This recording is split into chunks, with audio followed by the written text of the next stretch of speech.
का हमारा जिला। तो आज का जो हमारा जिला है वो है चंपावत, यानी कुमाऊं का दूसरा जिला है। तो ये बाउंड्री आप देख रहे हैं चंपावत की, मैं आपको दिखा भी देता हूँ। ये चंपावत की बाउंड्री है हमारी। चंपावत के ऊपर पिथौरागढ़ की सीमा लगती है, फिर अल्मोड़ा, नैनीताल और उधमसिंह नगर। और ये वाली बाउंड्री जो आपको दिख रही है, ये नेपाल वाली बाउंड्री है। तो नेपाल हमारा अंतर्राष्ट्रीय सीमा बनाने वाला जिला है। जैसे हमारा पिथौरागढ़ था, वैसे ही हमारा चंपावत भी अंतर्राष्ट्रीय सीमा बनाता है। वैसे उधमसिंह नगर हो गया, उसी के साथ साथ चमोली और उत्तरकाशी अंतर्राष्ट्रीय सीमा बनाते हैं। तो आज हमने जानकारी लेनी है चंपावत की। तो बेसिक जानकारी आप यहाँ पर से ले सकते हैं। अंतर्राष्ट्रीय सीमा इसकी नेपाल से लगती है। और हमारे कितने जिले इनसे टच करते हैं? उधमसिंह नगर, नैनीताल, अल्मोड़ा और पिथौरागढ़। पिथौरागढ़ और चंपावत के बीच एक दर्रा भी है, आपने याद रखना है। आगे मैं आपको बता भी दूंगा। लास्पा दर्रा आपने याद रखना है। दर्रा क्या होता है? एक प्रकार का रास्ता होता है। तो अब आगे की डिटेल हम अपने नोट्स से देखते हैं।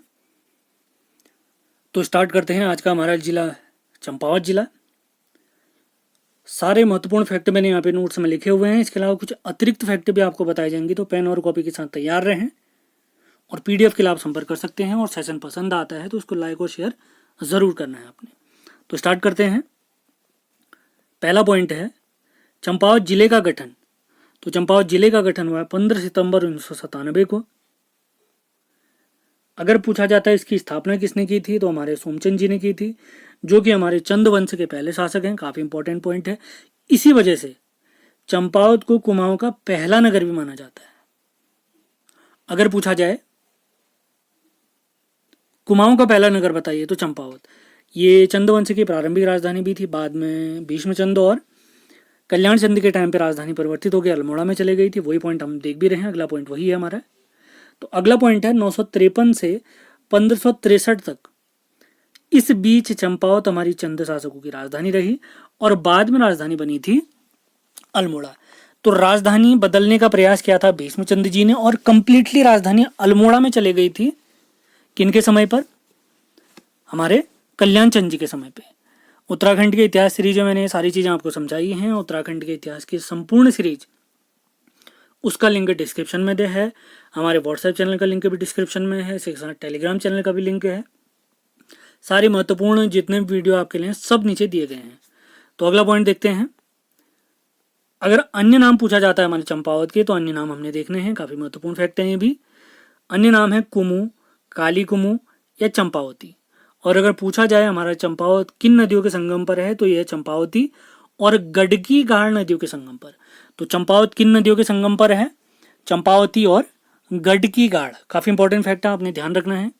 एक और फैक्ट अगर आपको बता दूं मैं, अगर पूछा जाए चंपावत को तहसील का दर्जा कब प्राप्त हुआ है, चंपावत को तहसील का दर्जा कब प्राप्त हुआ है, तो चंपावत को तहसील का दर्जा प्राप्त हुआ है 1872 ईस्वी में, सन 1872 में। अगला फैक्ट देखते हैं, हमारे कुमाऊं केसरी से रिलेटेड है। बद्रीदत्त पांडे जी की पुस्तक कुमाऊं का इतिहास के अनुसार चंपावत के पूर्व में ऊंचे पर्वत पर क्रांतेश्वर महादेव मंदिर है, और इसी पर्वत को कूर्मपाद या कानदेव भी कहते हैं। और यहीं पर समुद्र मंथन के दौरान हमारे भगवान विष्णु का कच्छप अवतार या कूर्म अवतार भी हुआ था। समुद्र मंथन के दौरान जब कच्छप अवतार या कूर्म अवतार हुआ था, तो ऐसी मान्यता है ये अवतार हमारे श्री हरि विष्णु का हमारे चंपावत के पास में हुआ था। अभी बद्रीदत्त पांडे जी हैं, इनके बारे में कुछ महत्वपूर्ण फैक्ट मैं आपको बता देता हूँ, आपने ध्यान देना है।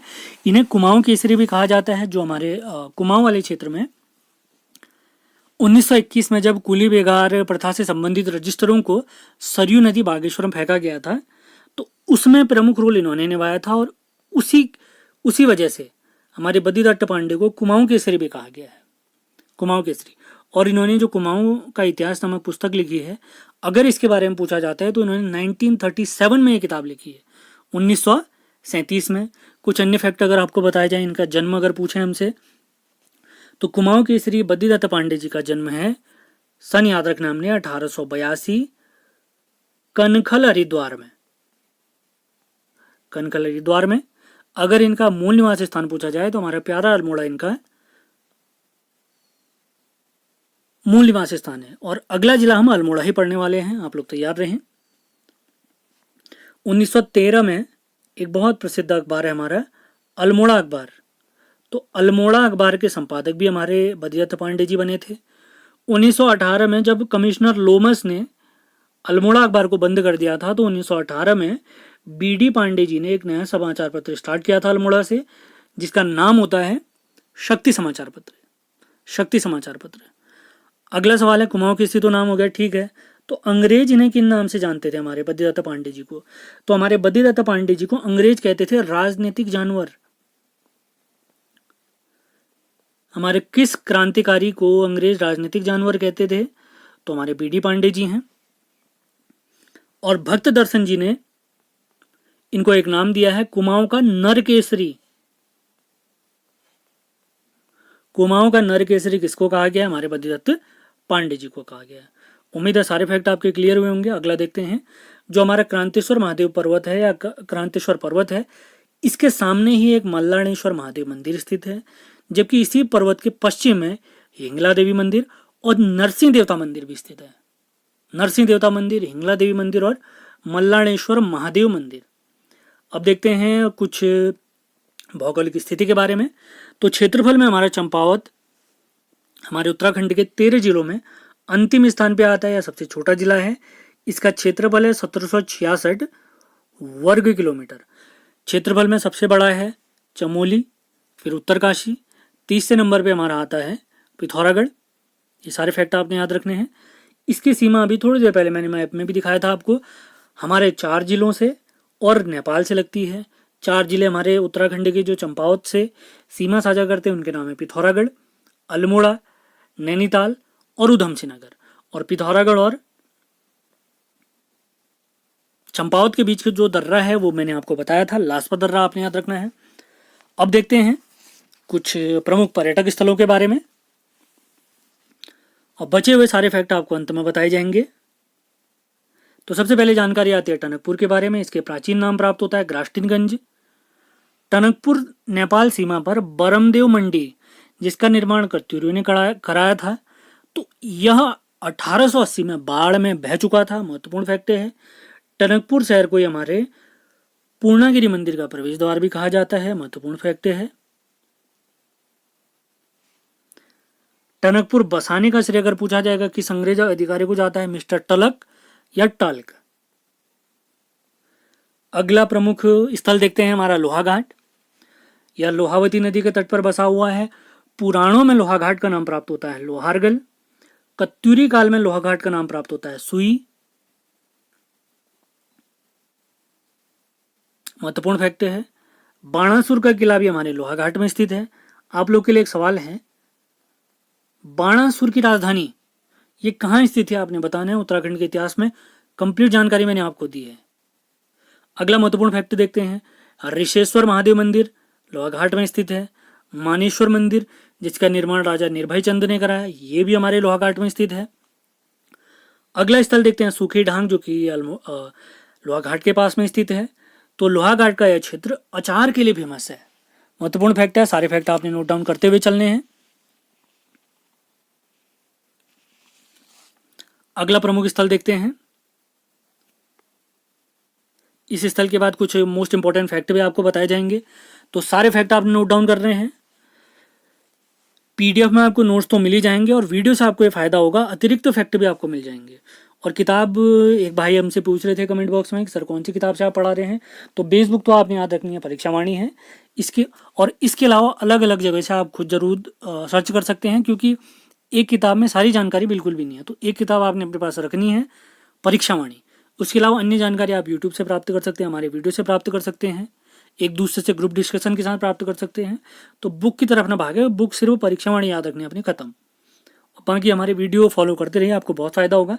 अब देखते हैं प्रमुख स्थल मायावती आश्रम, जिसकी स्थापना हुई है 19 मार्च 1899 को एच सेवियर के द्वारा। 3 जनवरी 1901 को हमारे स्वामी विवेकानंद जी यहाँ आए थे, जो 15 दिन यहाँ पर रहे थे। महत्वपूर्ण फैक्ट है, 3 जनवरी 1901 हमारे स्वामी विवेकानंद जी ने यहाँ पर रामकृष्ण शांति मठ की स्थापना भी की थी 1901 में। 1903 में मायावती आश्रम के पास में ही धर्मार्थ आश्रम की स्थापना की गई, धर्मार्थ अस्पताल की स्थापना की गई, माफ करें। और इस आश्रम के पहले प्रमुख थे स्वामी स्वरूपानंद। स्वामी स्वरूपानंद।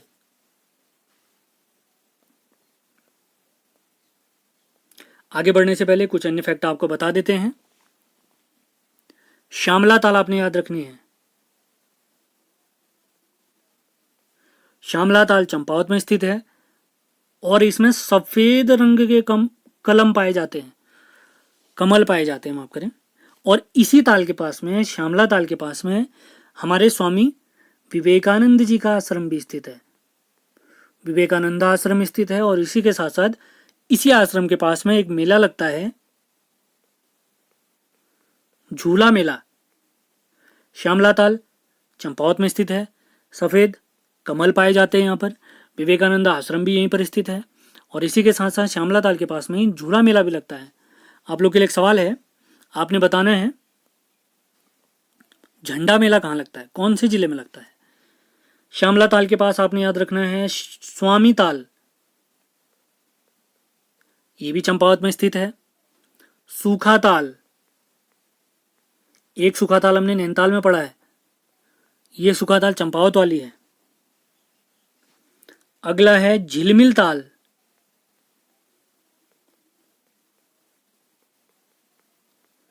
झिलमिल ताल भी हमारे चंपावत में स्थित है।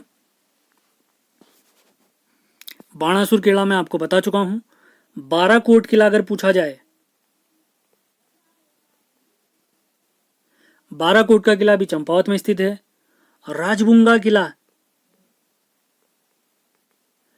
चंदवंश के जो राजा होते थे उनका जो महल होता था या राजधानी होती थी उसे राजबुंगा कहा जाता था। तो राजबुंगा किला ये भी चंपावत में स्थित है। किसने बनाया? हमारे चंदवंश के संस्थापक सोमचंद जी ने बनाया। अगला माउंट एबट, ये भी हमारे प्यारे चंपावत में स्थित है। सारे फैक्ट नोट डाउन करते चलने हैं। नौढूंगा घर,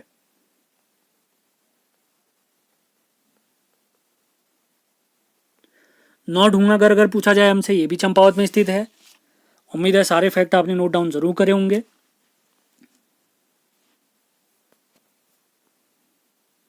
अब देखते हैं अगला स्थल, पंचेश्वर।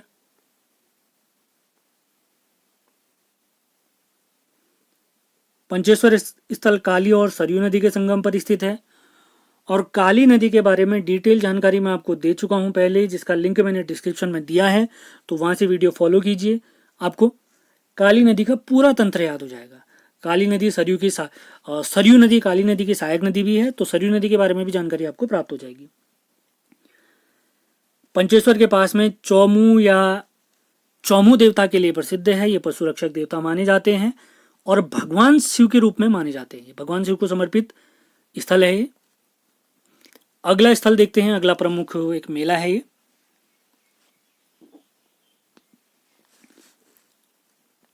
देवीधुरा मेला, जहां बाराही धाम भी कहते हैं इसे। रक्षाबंधन के अवसर पर आषाढ़ी कौतिक या बग्वाल मेले का यहाँ पर आयोजन किया जाता है। इस मेले में होने वाले पाषाण युद्ध का उल्लेख जिम कॉर्बेट ने अपनी पुस्तक मैन ईटर ऑफ कुमाऊं में किया है। मैन ईटर ऑफ कुमाऊं में देवीधुरा के पाषाण युद्ध का उल्लेख किया है जिम कॉर्बेट ने। ध्यान रखना है आपने, जिम कॉर्बेट। अभी जिम कॉर्बेट के बारे में भी आपको जानकारी दी जाएगी, पहले ये कंप्लीट कर लेते हैं हम। मान्यता अनुसार बाराही धाम पूर्णागिरि का एक पीठ है। यहाँ पर चंपा देवी, ललिता ध्वजा महाकाली की प्रतिष्ठा चंद राजाओं ने 12वीं सदी में की। और हमारी जो देवी यहाँ पर है, देवी माता जो यहाँ पर है, वाराही देवी के नाम से इनको जाना जाता है, वाराही देवी। मान्यता अनुसार यहाँ पर चमियाल खाम, लमगड़िया खाम, गहड़वाल खाम और बालिम खाम, इनमें से किसी एक खाम के एक व्यक्ति की प्रतिवर्ष बलि देने की परंपरा थी। वर्तमान में तो बलि परंपरा समाप्त हो चुकी है, तो आपने ध्यान रखना है। तो ये खाम अगर आपने याद रखने हैं, उनको लिए मैंने हल्का सा कोड बनाया हुआ है, चल बाग करके आप इसको याद रख सकते हैं। चौ से चमियाल खाम, लौ से लमगड़िया खाम, बाग से बालिम खाम और गौ से घेड़वाल खाम। चल बाग, 4 खाम जो जिनके बीच में पाषाण युद्ध होता है। यहाँ पर 2 प्रमुख शिलाएं भी हैं, रणशिला और बाराही शिला। और रणशिला को भीमशिला भी कहा जाता है। रणशिला को भीमशिला भी कहा जाता है, इंपॉर्टेंट फैक्ट है। अगला आता है श्यामताल, जिसके बारे में बेसिक जानकारी भी थोड़ी देर पहले मैंने आपको दे दी थी सभी तालों के साथ। ये नीले रंग की झील है श्यामताल या श्यामला ताल, जो 1.5 मीटर में फैली हुई है, 1.5 वर्ग स्क्वायर किलोमीटर में। इसके पास में ही स्वामी विवेकानंद आश्रम भी है और झूला मेला भी यहीं पर आयोजित होता है। अब देखते हैं मीठा रीठा साहिब के बारे में कुछ जानकारी। इस स्थल की यात्रा हमारे स्वामी गुरु नानक देव जी ने की थी, जो कि सिख धर्म के प्रवर्तक हैं। देवरी गांव के निकट यह स्थल लोधिया और राठिया नदियों के संगम पर स्थित है। गांव अगर पूछा जाएगा देवरी गांव, और नदियां पूछा जाएगा तो लोधिया और राठिया गांव नदियां। 1960 में यहाँ पर गुरुद्वारे का निर्माण किया गया। महत्वपूर्ण फैक्ट है, गुरुद्वारे के पास ही मीठे रीठे का एक वृक्ष प्राप्त होता है, और ये मीठे रीठे होने की जो कथा प्रारंभ होती है गुरु नानक देव जी के आने के बाद ही होती है। और मीठे रीठे का अगर वानस्पतिक नाम पूछा जाए तो सेपिंडस एमाराजिनेटस, सेपिंडस एमाराजिनेटस। अगला पॉइंट देखते हैं, नाथ पंथ के घेरनाथ का मंदिर भी मीठा रीठा साहिब के पास में ही स्थित है। अगला देखते हैं पूर्णागिरी माता मंदिर, माता के 108 शक्तिपीठों में से एक है, जहां पर माता सती का नाभि अंग गिरा था। जैसे नैना देवी में आंखें गिरी थी, तो वैसे पूर्णागिरी में माता का नाभि वाला अंग गिरा था। चैत्र नवरात्र में एक विशेष मेले का आयोजन भी यहाँ पर किया जाता है। महत्वपूर्ण फैक्ट है। अगला देखते हैं पाताल रुद्रेश्वर गुफा, इसकी खोज 1993 में की गई और बारसी गांव में स्थित है। पाताल रुद्रेश्वर गुफा बारसी गांव में स्थित है। अब कुछ महत्वपूर्ण, कुछ इंपॉर्टेंट व्यक्तियों के बारे में जानकारी आपको दे देता हूं मैं। तो जिम कार्बेट अभी आए थे यहाँ पर, तो उनके बारे में कुछ जानकारी आपको दे देते हैं, जिन्होंने पाषाण युद्ध का उल्लेख किया है। अगर इनका जन्म पूछा जाए तो जिम कार्बेट का जन्म हुआ है नैनीताल में 1875 में। ये शिकारी पर्यावरण प्रेमी थे। इनके पिताजी का नाम अगर पूछा जाता है तो क्रिस्टोफर विलियम है, जबकि माता जी का नाम है मेरी जेन।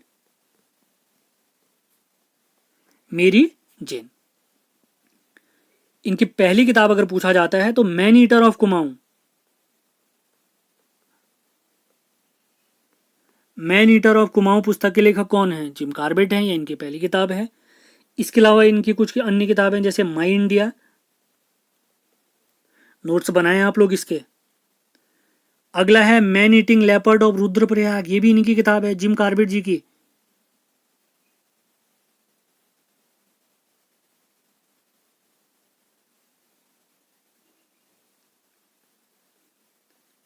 नाइनटीन 57 में जो हमारा राजाजी राष्ट्रीय पार्क, हमारा जो पार्क है कार्बेट राष्ट्रीय पार्क है, वो इन्हीं के नाम पर रखा गया था। कार्बेट राष्ट्रीय पार्क, कार्बेट राष्ट्रीय पार्क इन्हीं के नाम पर स्थित है, अपने ध्यान रखना है। महत्वपूर्ण फैक्ट है। और 1976 में भारत सरकार ने इनके नाम पर एक डाक टिकट भी जारी किया है। जिम कार्बेट के नाम पर डाक टिकट कब जारी किया गया? 1976 में जारी किया गया, 1976 में जारी किया गया।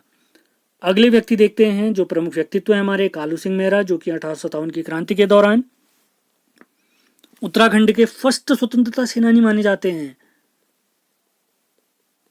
उत्तराखंड के पहले स्वतंत्रता सेनानी कौन है? कालू सिंह मेहरा जी हैं। इन्होंने क्रांतिवीर नामक एक संगठन बनाया था। महत्वपूर्ण फैक्ट है, क्रांतिवीर नामक संगठन किसने बनाया था? कालू सिंह मेहरा जी ने बनाया था। इनका जन्म अगर पूछा जाता है तो 1831 में चंपावत के बिसुंग गांव में इनका जन्म हुआ था। चंपावत के बिसुंग गांव में इनका जन्म हुआ था। और इनकी जैसे 1857 की क्रांति के दौरान इन्होंने बहुत सारे संगठन भी बनाए थे, कुछ क्रांतिकारी घटनाएं भी की थी।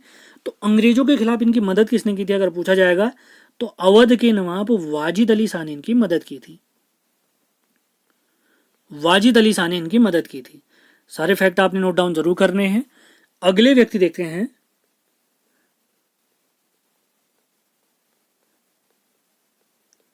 हर्षदेव ओली जी। इन्हें काली कुमाऊं का शेर कहते हैं, नोट्स बनाते चलें। काली कुमाऊं का शेर कौन है? हर्षदेव ओली जी हैं। इनका जन्म खेती खान में 1890 में हुआ। खेती खान 1890 में हुआ। 1929 का कांग्रेस का लाहौर अधिवेशन, मोस्ट इंपॉर्टेंट लाहौर अधिवेशन, जहां पर इस अधिवेशन की अध्यक्षता की थी, लाहौर अधिवेशन की अध्यक्षता हमारे जवाहरलाल नेहरू जी ने की थी। और हमने अपना लक्ष्य केवल स्वतंत्रता ही रखा था। तो उस दौरान 1929 के लाहौर अधिवेशन में कुमाऊं की तरफ से हमारे हर्षदेव ओली जी ने भाग लिया था और इन्हें उत्तराखंड का मुसोलिनी भी कहते हैं। उत्तराखंड का मुसोलिनी, काली कमाओं का शेर हर्षदेव औली। हर्षदेव औली। कुछ अन्य फैक्ट आपको बता देते हैं। शारदा नहर अगर पूछा जाए, शारदा नहर बनबसा के आसपास स्थित है और ये किस नदी पर है? काली नदी पर है। ये कब से स्टार्ट हुई? 1928 से शुरू हुई है। टनकपुर परियोजना ये भी चंपावत में स्थित है। टनकपुर परियोजना ये 1993 की है और किस नदी पर है? शारदा नदी पर है। काली नदी को टनकपुर के बाद शारदा के नाम से जाना जाता है। गौरी डैम,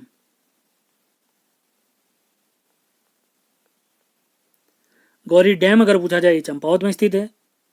महत्वपूर्ण फैक्ट है। मारकोट का किला मैं आपको बता चुका हूं। अगला है हिडिंबा आश्रम।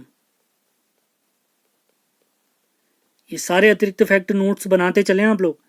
हिडिंबा आश्रम चंपावत में स्थित है। गोलचौड़ का किला ये भी हमारे चंपावत में स्थित है। रानी का चबूतरा,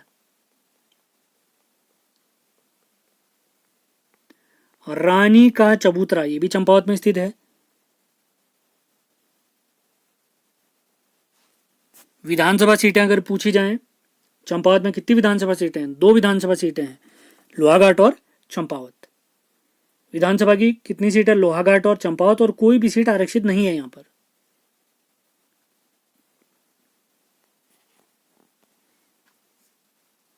अब कुछ मेले आपको बता देते हैं। आदित्य देव साठी एक मेला है।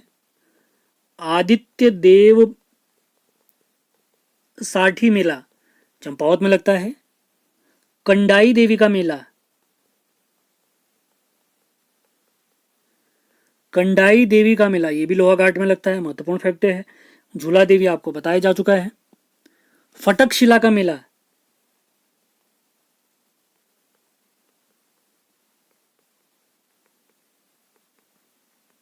फटक शिला का मेला ये भी चंपावत में स्थित है। ये भी चंपावत में लगता है। शिला देवी मेला, शिला देवी मेला ये भी हमारे चंपावत में लगता है। महत्वपूर्ण फैक्ट है। मानेश्वर मेला ये मायावती आश्रम के आसपास मैंने आपको बता ही दिया है। लड़ी धुरा मेला, लड़ी धुरा मेला आपने याद रखना है। लड़ी धुरा मेला, जैसे देवी धुरा था वैसे ही लड़ी धुरा मेला। अब कुछ मंदिरों के बारे में देख लेते हैं। चंपावत के कुछ प्रमुख मंदिर। हिंगला देवी मंदिर अभी थोड़ी देर पहले मैंने आपको बताया था।